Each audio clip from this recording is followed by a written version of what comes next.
Ladies and gentlemen, welcome to Hero Movie Podcast, your greatest source for superhero movie discussion in the multiverse. I am your host, Adam Portrais, and I'm joined by Sean Keenan. Heidi likes that Thunderbird. And, of course, Bruce Leslie. I'm a brotherhood of evil prickly pears.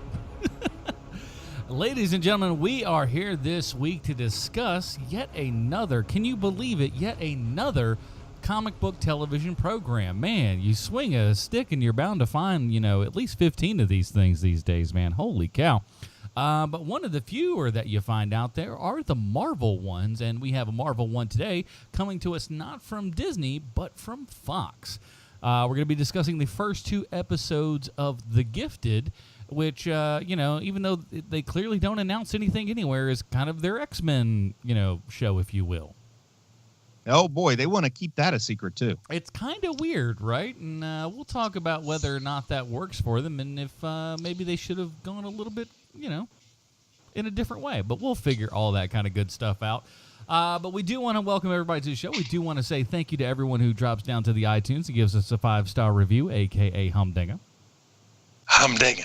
And, of course, everyone that supports us over there at patreon.com/HMP. You all have come in month after month, and the gloriousness that is there is always there. And we appreciate every single one of you guys. If you'd like to get the pre- and post-show for this program and, maybe some special things every now and then, why don't you check that out, man? We got a couple different levels, and you, of course, every single month you get to vote for a movie or television program that we end up watching. And the funny thing is coming up, you guys are actually going to get, I think, 2 in a row, if memory serves, because the way that this kind of schedule works out in like late November and early December, we've got to do like our end of the year show and Star Wars and things like that. So we're doing the Patreon movie early in December, so we'll have one in late November and early December. So, you guys will get a lot of different choices. Or maybe, let's do this now. Do you guys want to do like a runoff and just have the secondary vote get that one, or do we want to do 2 different votes altogether? What do you think? Oh, that's a tough one. What do you think, Sean? I think we should have 2 votes. Yeah, I think so, too. All right. That was a spot-on impression. I've been working on it for hours. Looking in the mirror, just going, I'm the boss, I'm the boss. Hey, everybody. No, what? Keep going. You sure nailed me, Bruce. You got it. Fantastic. That's how I sound. I'm sorry, wrong number. Odd prank phone Next call week I'll break out my Adam impression. He's just surly. Hey there, big fella. My name's Adam. Master of voices, Bruce Leslie. we wonder why he doesn't do more of them on the show. People keep asking. They're just like, boy, can Bruce do another impression, please? Knock it out for us. We just, it's like Rich Little's in the audience. I don't know what's going on. Oddly, I don't do a good Rich Little impersonation. All the kids are going, who's Rich Little? Some Fred Travalina. Oh, it's Old Man Podcast in here today, everybody. You are not wrong. I'm about to pull a reference in a little bit here where it's like, wow, that's some old man radio. I was flipping through the television. I swear, I don't know why I stopped on it, but it was like a 30-minute infomercial for a Red Skelton DVD. Man, you should get that. He's good. It honestly, some of it didn't look half bad. Some of it looked awful, mind you. But some of it was just like, well, that I don't know. But then when you saw it was like 5 payments of $20, you're just like, you're out of your mind. Now, man, as of like 10 years ago, not all that long ago, Soupy Sales was still doing live shows in Huntington. Oh, my God. Wow, really? Yeah, he's from Huntington, so, he would do the Huntington Ha Ha once a year. Well, it's like the old, Chuck Berry was, well into his 80s and stuff and still doing shows up at Blueberry Hill or wherever it was in Chicago there forever. So Chuck Berry? Mm-hmm. He had to have an excuse to install those cameras in the bathrooms, man. That's right. How dare you speak ill of the Godfather of rock and roll? It's not that it's not untrue, but the man's gone. Give 5 minutes. But yeah, man, since Soupy Sales passed away, Huntington's most famous celebrity is now the guy that does the voice of the Chucky doll. Oh, Stephen Dorff. Is he from No. Huntington? No, it's not Steven Dorff. Or no, wait, no, oh gosh, It's Brad Dourif. Brad Dourif. That's it. He's a Marshall graduate like myself. My brain, I just had the D in my head, and my brain went kind of funky. Yeah, Steven Dorff was from Blade, right? That's right. That's the other guy who's. But one's career's really dropped off, and the other one's at least continuing to do movies. I'm not gonna lie to you, kids. The last 2 Chucky movies actually pretty decent. So hey, I reviewed the most recent Chucky movie on Chubby Wizard. If people want to hear it, it's been a couple weeks. Yeah, so check it out. Speaking of things we should check out, we checked out the first 2 episodes of The Gifted to see if it is worth your time, because we don't know if it's worth our time until we watch it. But let's find out. Let's take a listen to the trailer for The Gifted. Are you still going to the dance tonight? Want me to show you some of my moves? No, thank you. I used to live the world. Oh my gosh. Rise when it gave way. Hey, look who's here. Morning sleep. Why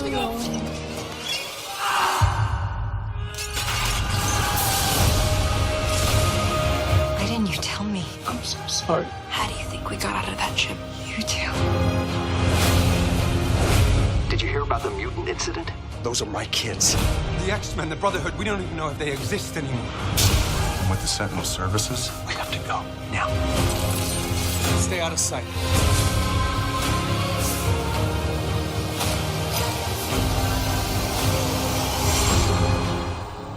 There's nothing more important to me than my family. That was when I ruled the world. All right, that was the trailer for The Gifted. We'll be reviewing the first 2 episodes this week. Here's the IMDb plotline. In a world where mutated humans are treated with distrust and fear, an institute for mutants battles to achieve a peaceful coexistence with humanity. They left a letter out there. Starring Emma Dumont, Jermaine Rivers, Stephen Moyer, Amy Acker, Sean Teal, Natalie Island Lind. Listen, people got to start getting names like Smith again. You know what I'm saying? Corey Bell, see, that's an easy name. Jamie Chung, that's an easy name. But instead of me mispronouncing names more and more and more, which is I don't know what we call my MO around here. Let's get to the real good stuff, shall we? It's time for Bruce's Comic Book Connection. What you got for us this week, Bruce? Well, famously, I never mispronounce anything, so we're in smooth sailing here. That's true. Now, we've talked about a lot of X-Men stuff over the years, but luckily there are no X-Men in this show. Well, there sort of are, but they don't self-identify as X-Men. There's no Xavier Academy at this point. No Xavier, no Wolverine, no Nightcrawler, no Cyclops. There's not even Jubilee. And if there's a property where Jubilee could be a star brother, it's this one. Now, oddly enough, we do get Thunderbird. Thunderbird was briefly a member of the X-Men for like 3 issues or something. He's an Apache and possesses superhuman athletic ability. I always figured he was inspired by Jim Thorpe. Now, you may wonder why Thunderbird didn't stick around very long. Well, this is what his co-creator, Dave Cockrum, had to say. We created him as an obnoxious loudmouth, and we already had an obnoxious loudmouth in Wolverine. So one of us decided to kill him off after all, just for shock value. Now, I have some good news for Thunderbird. Wolverine died in Logan, so now Thunderbird can live on in this odd mutant verse that Fox is giving us. I think that's a sweet deal, guys. Get rid of that hack Hugh Jackman and his so-called Wolverine, and in this place, we get Blair Redford for perpetuity. Sure, Jackman won a Tony. He can do action, comedy, and musicals with equal acumen, but Blair Redford worked for several summers in Georgia's Renaissance Festival, performing and doing stunts and creating a pirate character named Rusty Compass, and that is 100% true. So take that, Jackman. Redford is also known for his television roles such as Scotty Granger on The Young and the Restless, Miguel Lopez Fitzgerald on Passions, and Jackman was never able to land one of those sweet soap opera gigs. Now, Buddy TV ranked Blair Redford number 17 on its list of TV's sexiest men in 2011. I bet Hugh Jackman's never been on any kind of sexy man list. Now, Blair Redford even knows how to play tennis. Now, how about that, guys? A person who knows how to play tennis is a rare commodity. Personally, I stick to badminton, but I have respect for all my racket sports playing brethren. Blair Redford is 34 years old and unmarried. I know a lot of guys who wish they could say that. Heck, if I was 34 years old and not married, I probably wouldn't be recording this podcast right now. I'd be at the mall blowing my entire paycheck on airbrush t-shirts and bulk candy purchases. Ah, the bachelor life. How I miss it sometimes. Anyway, back to Thunderbird, a.k.a. Johnny Proudstar. John Proudstar was born into an Apache tribe on a reservation in Camp Verde, Arizona. As a teenager, Proudstar discovered he possessed the mutant abilities of superhuman senses, strength, speed, stamina, and sturdiness. Now, how's that for a mutant power? Sturdiness. That's something I would use to describe particularly well-built bunk beds, but not necessarily a superhero. It's a shelf. It's a cabinet. No, it's Sturdy Man. He was recruited by Professor Charles Xavier to join his third group of X-Men. During the weeks of training which followed, the ill-tempered and individualistic Thunderbird often found himself going head-to-head with the X-Men leader, Cyclops. Be careful, though, Cyclops. You don't want him getting all sturdy on you. Now, the new team's second mission took them to Valhalla Base, Colorado, to combat Count Nefaria and the Ani-Men. When Nefaria attempted to make his escape in a jet plane, Proudstar leapt on board. Disregarding Professor X's orders to jump to safety, Thunderbird hammered at it with his bare fists. The plane exploded, killing Proudstar. And I've got to admit, I've been a little rough on Thunderbird, but I have to hand it to the fellow. That's a pretty awesome way to go out, pounding on a jet with your sturdy hands. Thunderbird was replaced by his brother Warpath, James Proudstar, who had similar powers, although to a much greater degree. So it's fair to say he was quite sturdy. So that's it. This week's Comic Book Connection is all about the second sturdiest mutant, Thunderbird. Isn't James Proudstar part of the X-Force? Am I right? Probably. That's where he came from, I believe. Yeah. It's for a long time, I hate to admit this, but it took me a while to realize that Thunderbird didn't just change his name to Warpath, because they kind of look alike. Their costumes are a little similar and similar powers. Right. So it was just weird that you kill off Thunderbird to bring in Warpath when you could have just kept Thunderbird all along. It's not like it's real life where they had a contract dispute with Bo and Luke and had to bring in Coy and Vance or something. That comes up to an alarming degree on this show. What can I say, man? I know my Duke boys. And Polaris is in this also. And those are the two I recognize. And Blink. Blink is... Blink.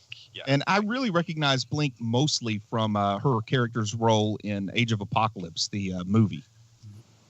Oh, so that's the same character. Yeah. I didn't realize that. I do know that this is, quote, in continuity, end quote, this show, which I was surprised to hear. Man, I don't know. First that's off, what they're claiming. That's what they're claiming. The X-Men movies aren't exactly in continuity, No. So to say this show's in continuity with the movies would imply that the movies were in continuity with one another. So I just say let her rip, Well, let's pretend that X-Men 3 didn't happen. Yeah, just make a good movie. It's like my series of finger paintings when I was a kid were all in continuity. I was about to say, what are you opening up a gallery and just being like, this is part of the finger painting collection? If you'll walk closely, you'll notice there's blue in all of them. This is the Leslie finger paint period. Blue was the cheapest color. So you want to kind of just dive into this thing, or what do you want to do? Sure. Yeah, man. I don't know what else to do but dive into it. Right. Okay. So you guys know how much I enjoyed the TV show Legion. I love Legion. Mm-hmm. It's one of my favorite TV properties. We all exists. Very much enjoyed. I think we did 2 episodes and kind of halves them. And I think you and I were bigger fans. And Bruce, you finally came around a little bit more towards the end. Yeah, I came around by the end for sure. And it was Legion that got me excited. Maybe this would be cool. But it also became quite apparent that no one who worked on Legion works on this, as far as I can tell.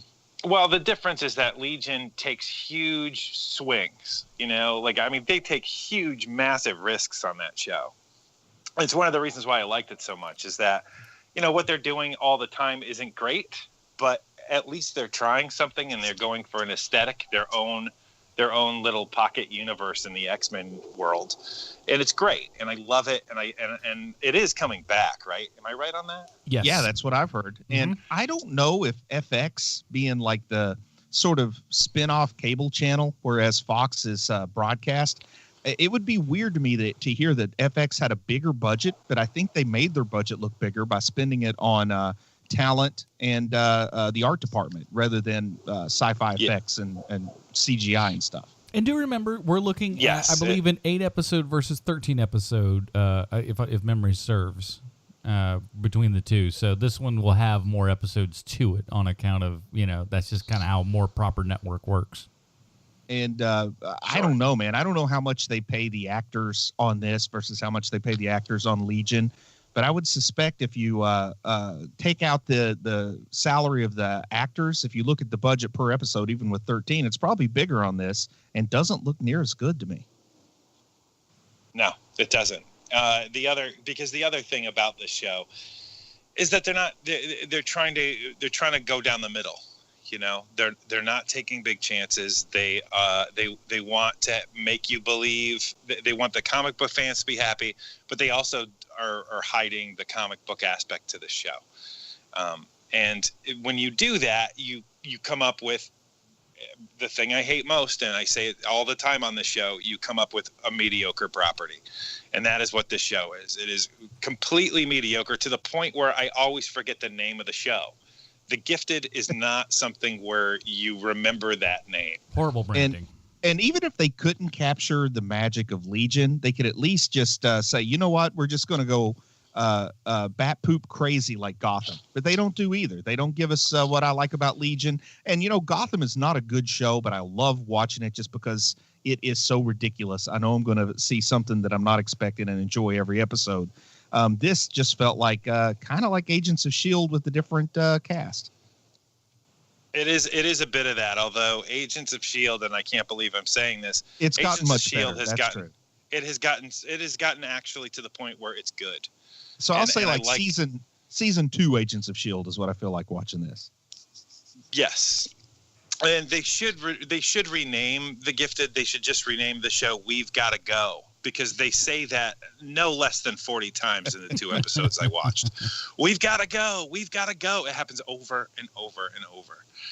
And, it's repetitive. It's boring at times. It's quiet. Then it gets really, really loud. It's not. Well, let's talk about this name, The Gifted. What do you think is the story behind that? I mean, I'm going to have to assume that whatever agreement they had to license this show took a lot of things off the table. Like, for example, I'm sure that it's in black and white that they cannot have Wolverine in this show somehow. Sure. And sure. I'm also certain that it says you cannot call the show X-Men. Because I think if you could call a show X-Men, you would. You know what I mean? Yes. Yep. It's like with Gotham. They call it Gotham because I'm sure they were banned from calling it Young Batman. You know what I mean? The Young Batman Chronicles, I've been pushing for it since day one, but no one wants to hear. But so I imagine that they were told they can't use X-Men, but there have to be better names than The Gifted. They must have said no X anything, because the only time that you really, like, even in the first, like, promos and stuff, they didn't even, like, dot the I with the X like they do later on.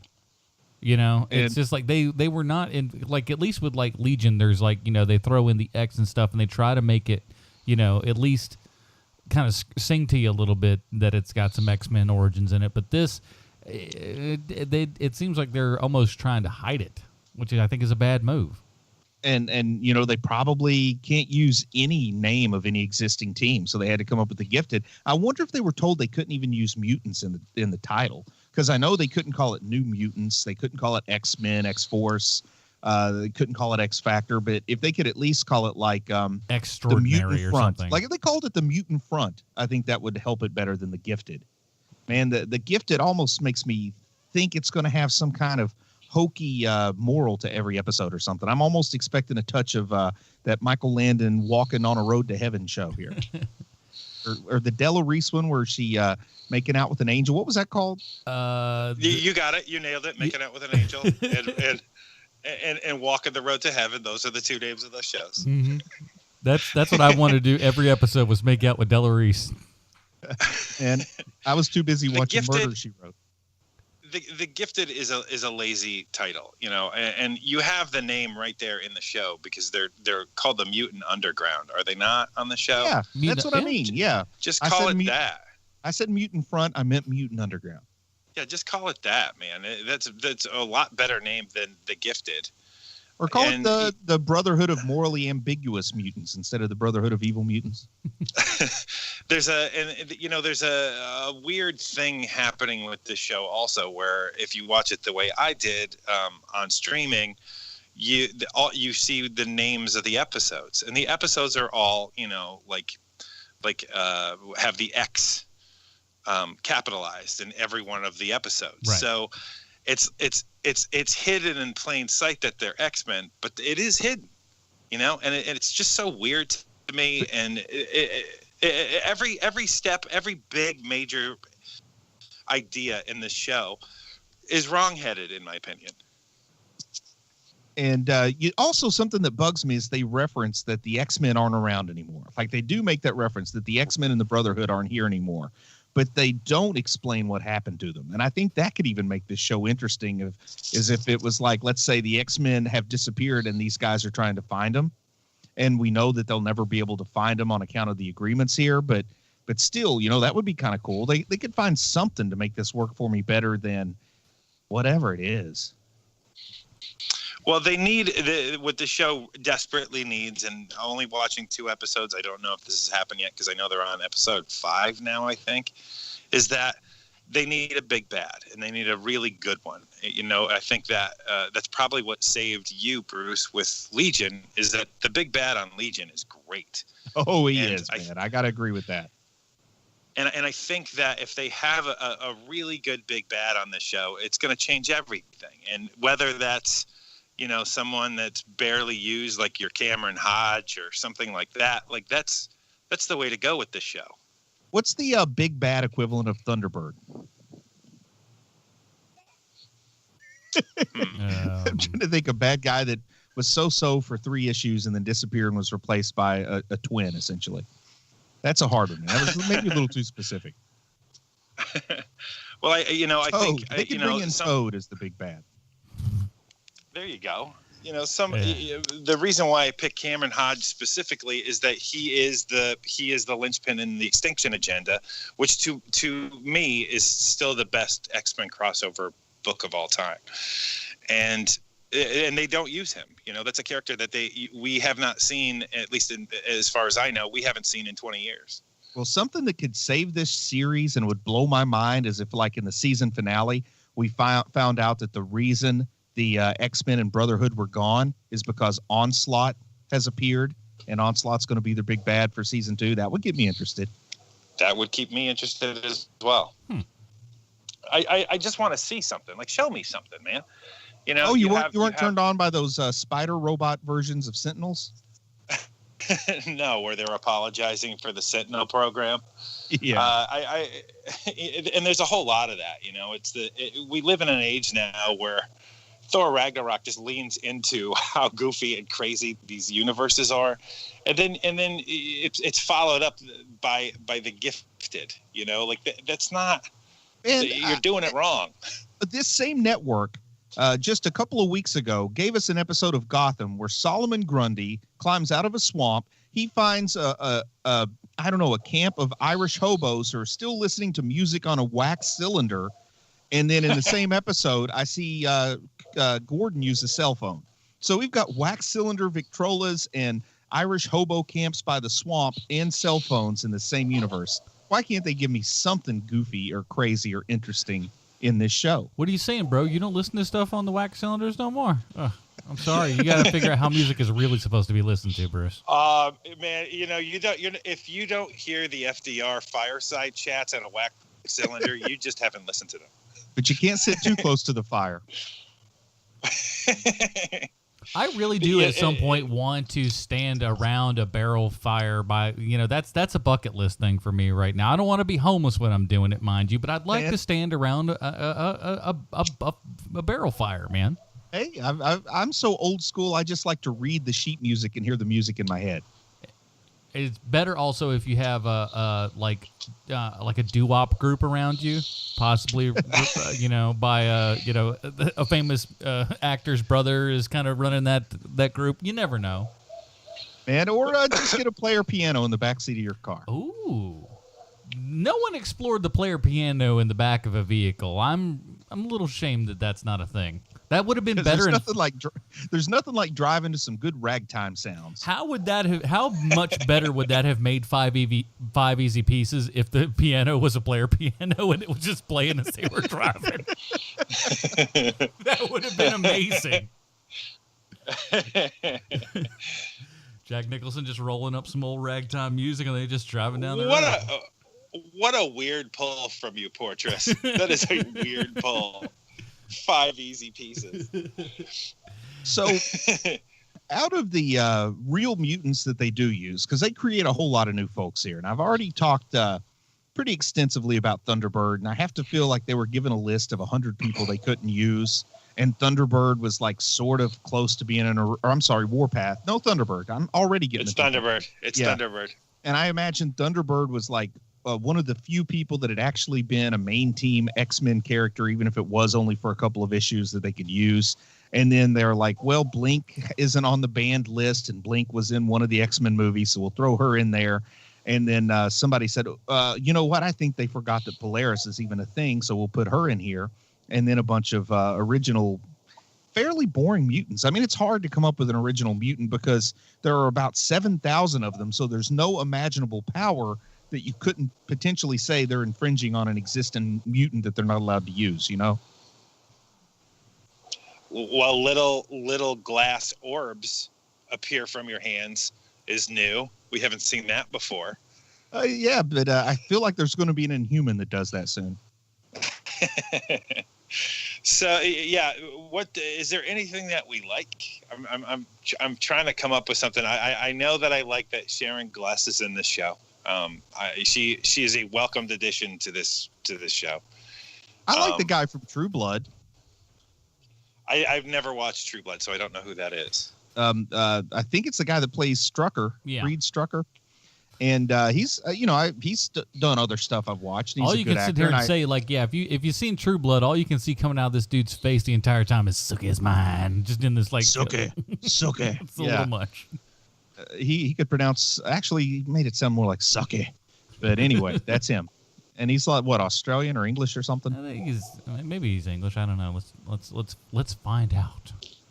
But I kind of liked him in the first episode. I think it would have been more interesting if they had just done what you feel like they wanted to do and back down from, which is make him part of Sentinel Services, and he finds out his own family of mutants, instead of this prosecuting attorney who prosecutes mutants, but he's not exactly in Sentinel Services. I think it's a more interesting story if he's like maybe the second in command of Sentinel Services or something like that. Oh, he's from Brentwood. No, Brentwood, Essex, so UK, yes. That's in Spain, right? That's in Spain. By the way, Stephen Moyer, update your IMDb profile, man. Your picture on here is just awful. It's not good. Oh, it doesn't look like it doesn't look like him like at all. He's got like it's almost like an 80s type haircut. It's just like, when did you take this? Get it fixed. Also, I found it a little bit interesting when we see Polaris in prison. You know, I thought there's some potential for some cool, prison dynamics are kind of easy to do. If you're not a great writer, there's a lot of stuff you can kind of rip off or have thinly veiled retellings of other plots. I thought they could get kind of interesting with her in prison, but it seems like it didn't go anywhere. I mean, we are 2 episodes.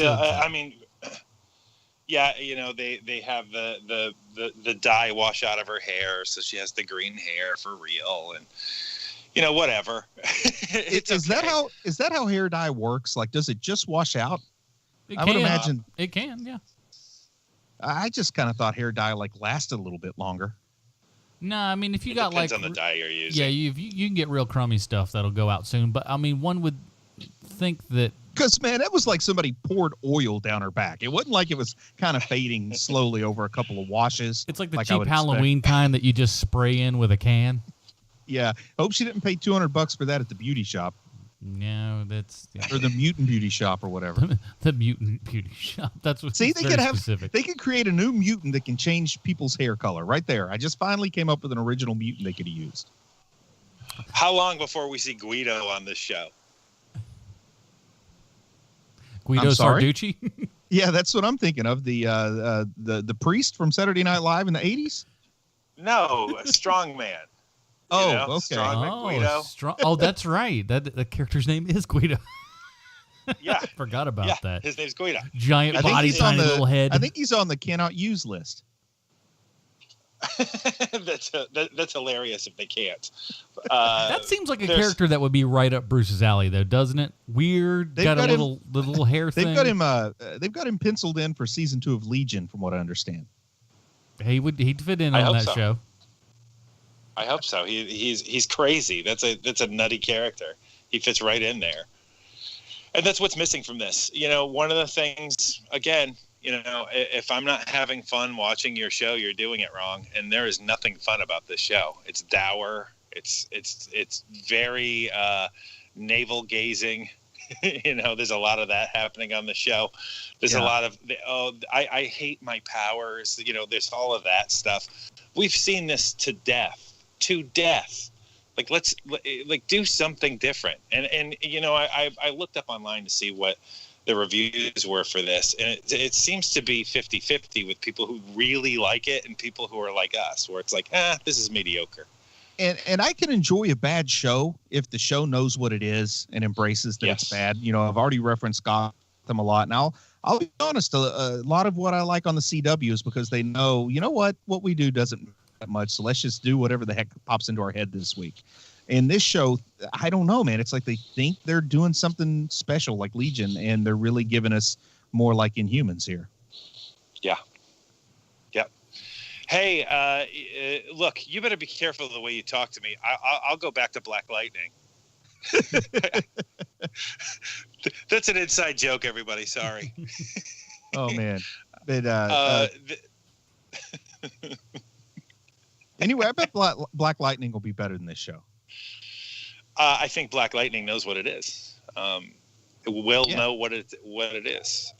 The other problem that I have with the show is that there's they have no money, right? That's the whole thing, is that they have no money. Yet they're squatting in this really awesome warehouse with lights and running water, and they're in Atlanta too. So, man, maybe you should look for a squat down there.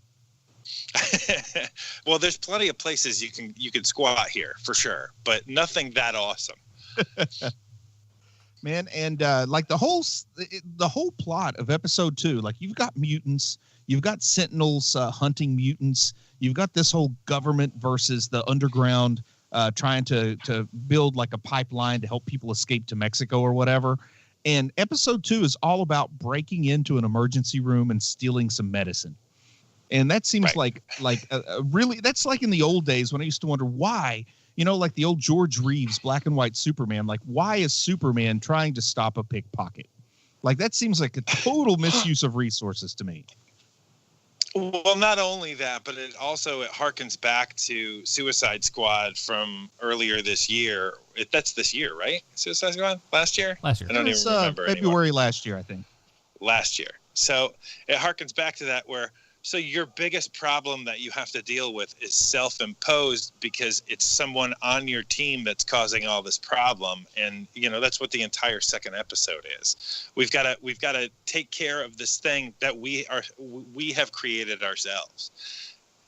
And it totally speaks to me of uninspired writing. And it's pretty bad when you're out of ideas by episode 2. Yeah. Well, I think... Go ahead. I'm sorry. I mean, most shows don't say, okay, what are we going to write about? I don't know. How about they steal some medicine? Like, that's like a season 8 kind of problem, you don't start getting into bottle episodes on episode 2, and you don't get into, how about this is the one where, I don't know, they bet who can go the longest without watching TV. Like you don't do that on episode 2, especially not on this show. Stealing medicine is way below what these guys should be concerned with. And it feels like there's going to be the plot device where someone is always captured, and they're just going to rotate that. Who is the person who was captured? Yeah. And you know, they're I don't know. You've got this whole thing where we're trying to, in episode 2 in particular, which way is Reed going to go? Is Reed Strucker, who is not at all like Baron Strucker, not at all like Stryker from the comics. He's totally a different guy. But is he going to go on the side of the mutants? Is he going to turn them in for the benefit of his own family? You know, they're expecting us to think which way is he going to go, but we know which way he's going to go. I mean, this show is not that complicated of a show. We know where this is going. And as far as going into robbing an emergency room, because they're not trying to get, well, man, I don't want to get into the medical side of things, but they're not trying to get narcotics. They're not trying to get something that's actually locked up or under any kind of special surveillance, you know? And then on top of it, in the show, they mention a Pyxis by name, which is weird because that's like a proprietary name of a medicine. Like, is that product placement? Is the Pyxis company like paying for that? But it also doesn't work where like just any nurse can go into any hospital and use their Pyxis. You know, it's kind of like logging in on your computer at work. You know, everybody's got their own login, and you can't, just because you can log in on a computer at the Home Depot in Charlotte doesn't mean you can log in to a computer in the Home Depot in San Francisco, for example. But boy, do you want to try. Yeah, the whole like breaking into the ER to steal, what was it, sodium bicarbonate? I mean, it was honestly something that a cleverer show would say she could figure out how to make from stuff at the grocery store rather than the whole plot where you're trying to rob an ER, which I got to tell you, man, it's not that hard. If that's really what they wanted to do, I'm pretty sure 2 mutants could rob any ER they wanted as long as they weren't going after narcotics. Well, why don't you have a consultant for that also? You know, it's not like this show doesn't have any money. Just hire a consultant for a day. Hey, if we run into this problem, what do we get? Hey, if we run into this problem, what do we need? It's very easy. Yeah, and you know what? I would even say, if not only could you hire a consultant, but it's not that hard. Like, if somebody has a doctor's appointment and you work on the show, you could probably just ask the nurse checking your blood pressure, and she'd explain how it works to you. And then keep an eye on you because she thinks you're going to steal medicine from the ER. Why do you have a dictaphone you know what I mean? on you? You could probably do a Google search and get a better idea of this. So, Bruce, do you have the same problem that I do when you're watching television? For me, like, I can't watch things like I was never able to watch Ballers, the TV show Ballers, because it's too much like the industry for me, and the kind of thing I have to run into constantly. And the same thing with that Marky Mark show, the Mark Wahlberg show, that they made a movie out of. Entourage. Like, I can't watch that show either because it's too much like work to me. So I'm wondering, when you watch a show like this, where there was so much time dedicated to being in that hospital, are you immediately turned off by it because they're in a hospital, or are you trying to see where the problems are?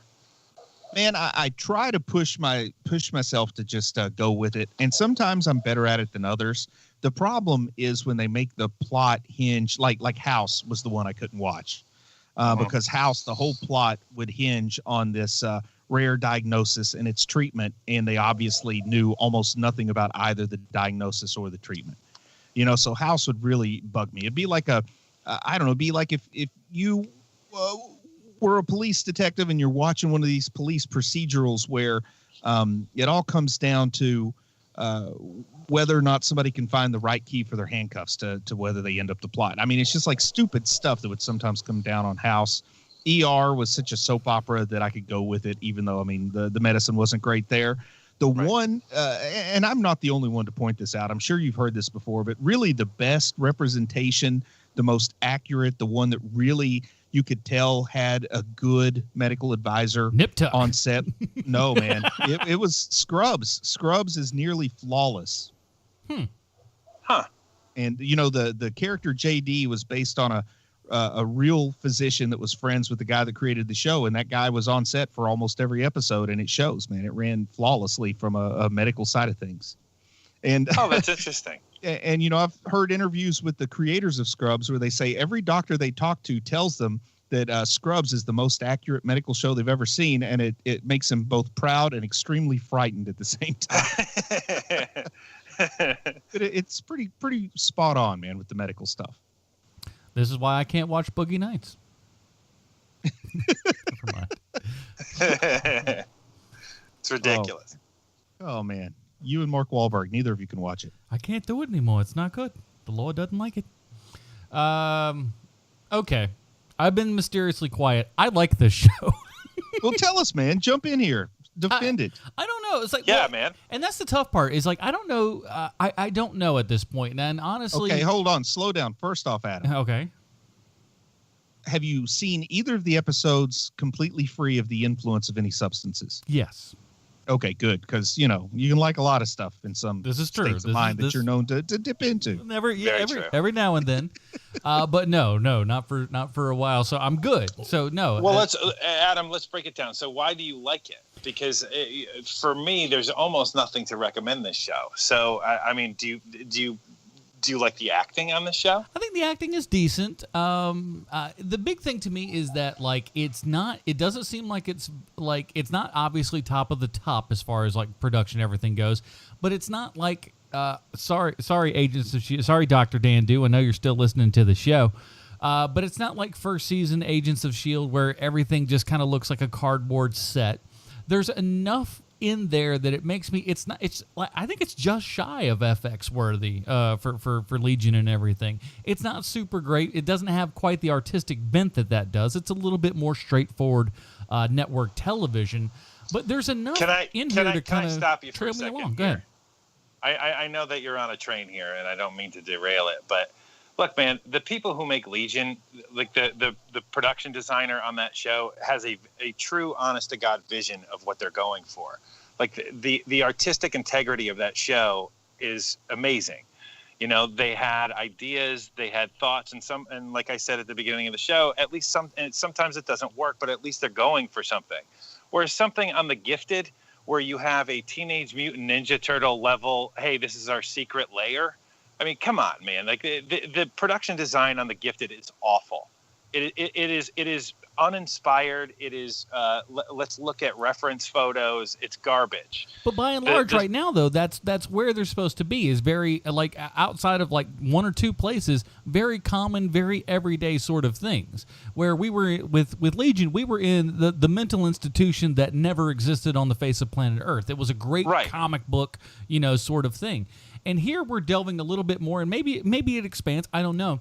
But I think, to me, enough of it is given to where what we're doing now in television, especially in more cases like this, I forget, my brain's kind of blanking.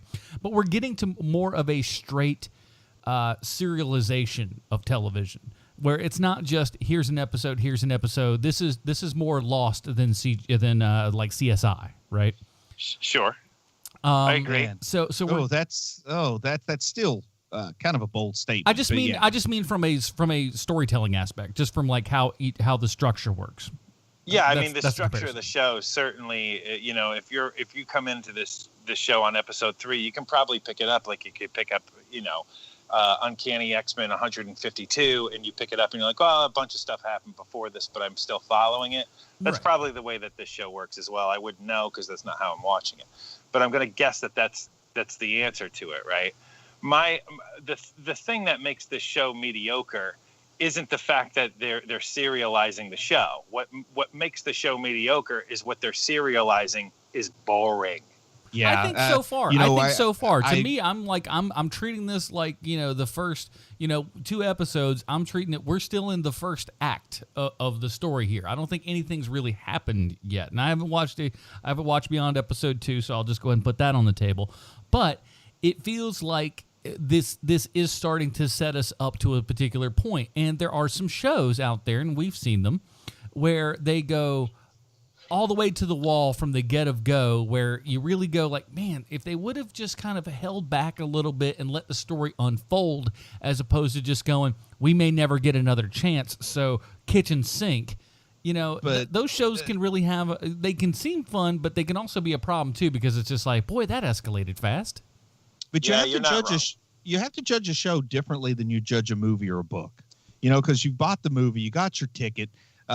Sometimes people are known to get up and walk out of a movie, but the thing is, a movie can start slow because they know they've got you for a little while.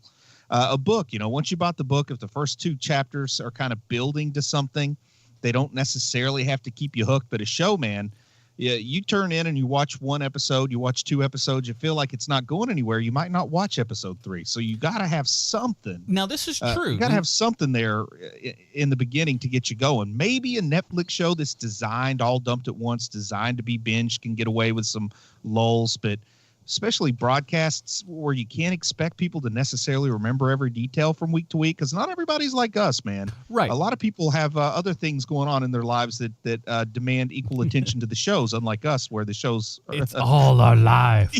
Yeah, No. I take extreme notes. But here's the But thing. seriously, man, you can't have a slow burn with the show unless it's an intriguing slow burn. You've got to pique some curiosity every episode, or you've got to give some spectacle every episode. You got to give me something that says, you know what, I'm glad I watched this. And you're not wrong. I don't argue that point, but I think we are in an interesting time within the history of television that we've never been to before. And to your point, is we have had the Netflix where Stranger Things drops and everybody wants to bang that out in under a weekend, right?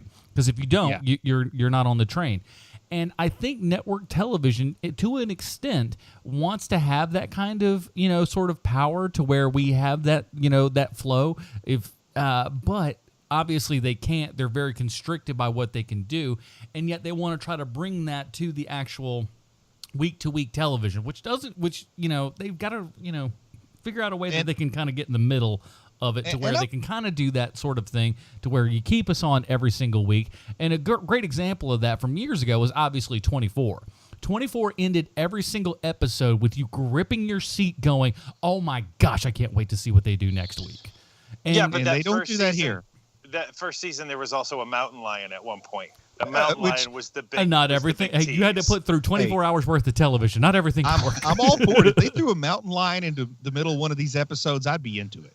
Totally Honestly, they could have a helicopter piloted by a mountain lion on Gotham, and I wouldn't blink. But yeah, So- like when you so get they to like could do season 2, something season goofy 3 here. of like 24, those get really good. But the thing is that I think we're at a time right now where TV is very much transitioning. 10 years ago, you would not have had a show like Gotham that continues on this straightforward path the entire time like it's doing. You just wouldn't have that show because you couldn't sell that to people. People are watching television far differently than they ever have previously in the past. Well, I'm glad you like it, Adam, because I think our show's best when we have a little diversity. And of opinion, honestly, a little I back and forth. got to the end of the second episode, and I was just like, I'm not like 1,000% sold, but I like it enough to see where this season will go. And so my question to you then is, Adam, are you going to continue watching the show even though we're not going to watch it for the show? Yeah, I probably will.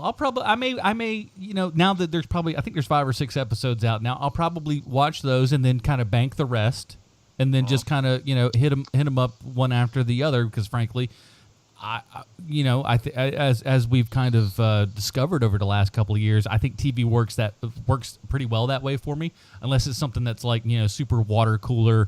Kind of like your Game of Thrones, where if like you haven't watched it, everybody at the office is going to screw it up for you or something. Now, I've got a question, and I'm just curious. I'm not going to argue with you or disagree with what your answer is. I just want to hear what your answer is. What are other superhero shows or comic book source material shows on television that you think are not as good as this? Because I know there's some that you don't like. I can only think of 2, and one of them I'm pretty sure you don't watch. And I'm just talking about like this most current season. Well, I haven't watched any of the because the Flash just started up again not too long ago. Yeah.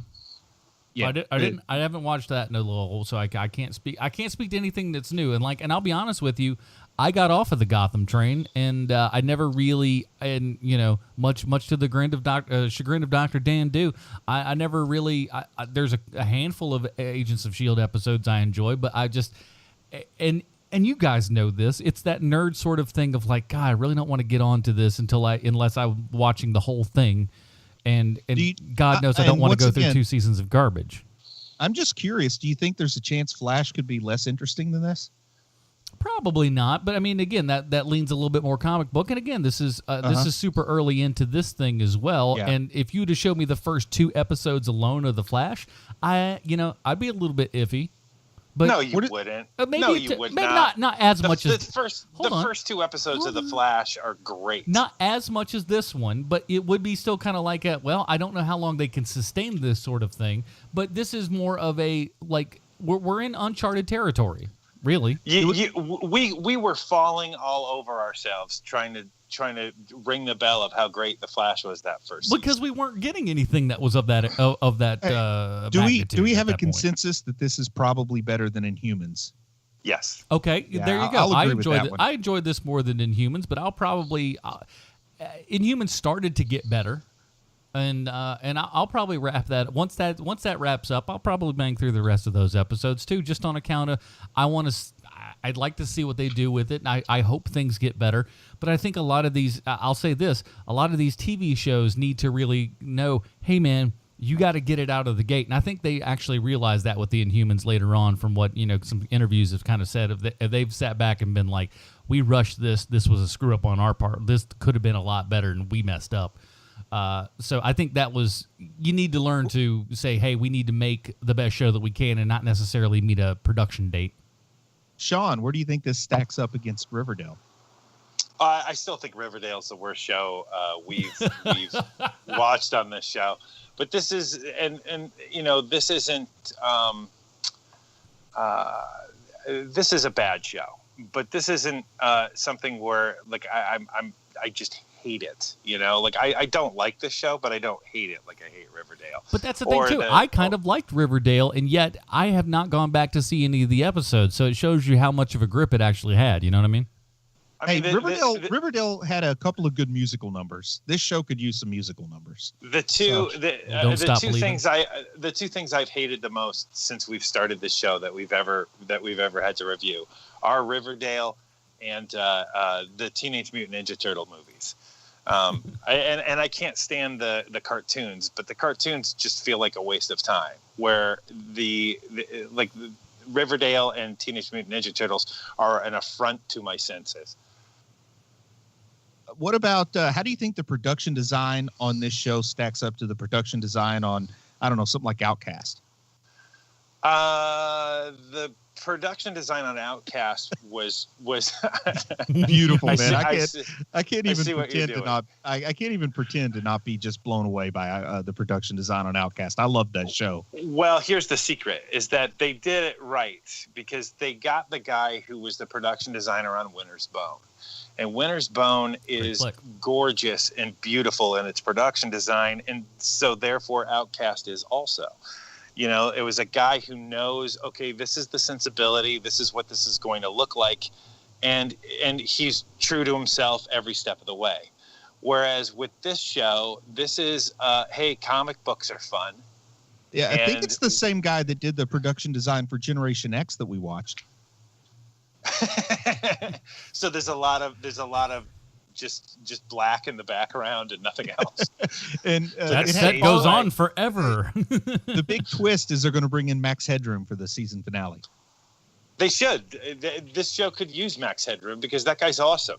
Matt, whatever his name is, Frewer. Yeah. It's either Frewer or Fewer. I can't quite remember. He's not German. Yeah, he's awesome, man. They should bring him in. I think he'd be a great Cameron Hodge. Oh yeah, I like this Cameron Hodge idea, which means it probably won't happen, but I like it. Yeah, absolutely.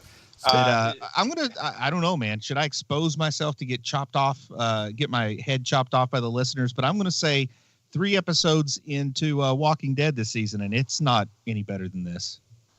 Well, I think that I don't think that that's you're taking a big leap there because I stopped watching Walking Dead around the time of just the end of the Governor story arc, and because it was just becoming the same thing, and that's what everyone is saying now. I was out mid-season too, so I was a pretty devoted watcher. I mean, this is the first season that I really haven't found anything to enjoy yet, but that's not what we're talking about.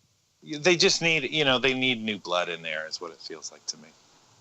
Yep, man. They need to whoever directed that Stephen King's It movie that they just made, bring him in. Those guys are going to be busy. Yes, I would think. I'll tell you who'd be really good if they could get him. That Darabont guy would be really good for Walking Dead. There's this Frank Darabont character. Well, as we wind down our program here, we have to ask ourselves one of the most important questions anyone can ask themselves is does this television program relate to our good old friend Sylvester Stallone? Why, thank you, Adam. I have a prepared statement. If you don't know Sharon Gless by name alone, it means that you're not old. She was on a show when I was a kid called Cagney and Lacey, where Sharon Gless played the role of Christine Cagney, and her partner were tough lady detectives that would solve crimes each week. And it wasn't exploitative or titillating, and it was a groundbreaking show at the time. It was also, as an 8-year-old Sean can attest to, incredibly boring. That doesn't mean I don't like Sharon Gless. Quite the opposite, actually. As she got older, she became the tough old broad type character actor, and it's helpful to think of her as the female equivalent to a Robert Loggia or a Fred Ward. On this show, where every attractive person stares at their shoes and talk in a whisper, she's a breath of fresh air on this show. This time, she's the tough old grandmother to the main Strucker children, and I almost expect to see her in future episodes smoking a cigar and firing a minigun.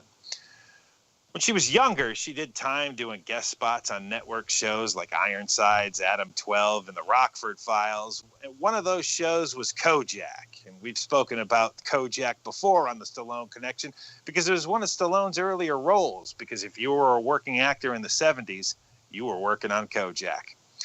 Now, let me ask you both a question. Have either of you ever heard the name Joni Lee Penn? Can I say No. that I have?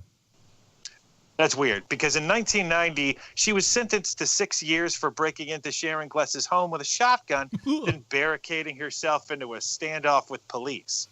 Now, why did this happen to Sharon Gless? Because the 30-year-old Penn wanted to sexually assault her and then commit suicide in front of her, which sounds like the premise to a pretty good Katherine Heigl rom-com.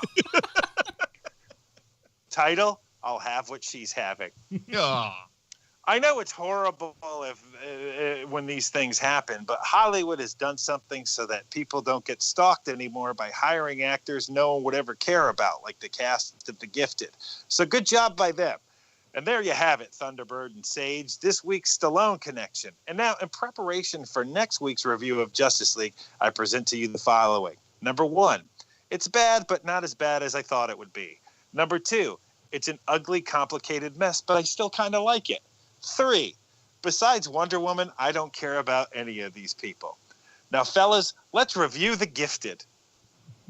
All right, here on Hero Movie Podcast, we have our own little rating system. It's called the Robin rating system. I don't know why it just escaped like 150 some odd episodes, and all of a sudden my brain goes, what's going on now? It's Robin. Robin episodes. Bruce, if you'd like to find out what that is, go to facebook.com/Hero Movie Podcast. It's right there at the top of the screen. Bruce, what is your Robin rating for the first 2 episodes of The Gifted? As unimpressed as I was with this show, people might be surprised that I'm not giving it a Jason Todd. But it didn't outright offend me. It didn't make me bitter. It didn't make me angry. It didn't even make me miserable. It was just kind of like watching golf. It just means you lost the remote control or something.